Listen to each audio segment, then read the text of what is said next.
Celebrity historian Raffi Andonian joining us now to talk about the history of the straw hat. You brought your very own straw hat. I'm so impressed. I did. This is from my days as a National Park Service ranger. I used to wear this around in different battlefields, Gettysburg being the main one that I worked at. Yeah. Wow, it's fascinating. So what is the history? Where did, I'm assuming this goes back centuries. Straw hats go back a long, long time. But when they really become fashionable, the way we think about it is the Roaring 20s. A lot of things, a lot of trends go back to kind of pop culture, the modern pop culture in the 1920s. And at the time, these straw hats, kind of the Panama hat style straw hat really comes back and is this fashionable thing to do. What else is also big at the time is the stock market. And on the stock market floor, there were a lot of these finance bros, as we call them now, that were wearing straw hats on the floor. And at the end of the season, it was customary on the floor to throw your straw hats down and destroy them and celebrate the end of that season. Well, that starts to spread across New York City.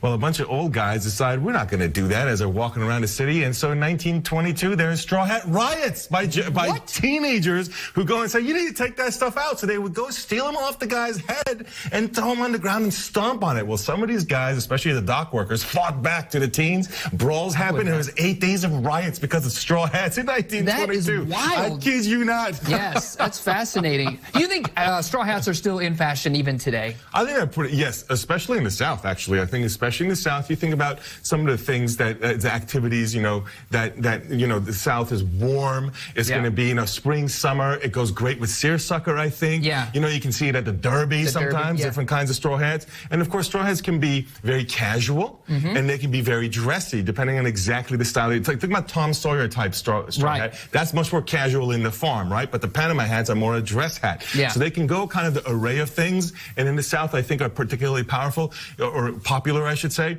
Not so much in New York City anymore. Maybe once they did those riots, they lost that opportunity. But you're right. They're a lighter material. They're not like a wool hat that you're wearing maybe to keep warm in the winter up north.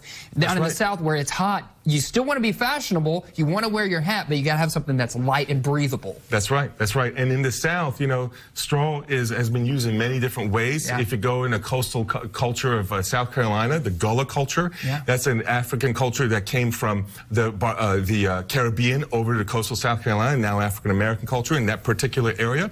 And that culture uses straw to make these sweetgrass baskets that are now in the Smithsonian, by the way, and recognized as a distinct form of craft. The resilience of the people using what's around them to create something fashionable, also like baskets, something very usable. So that's cool. Thanks for filling us in on the history of the straw hat. I never knew there were riots in New York City just because of a single hat. Look at that. Stay with us, folks. We got more fun happening later.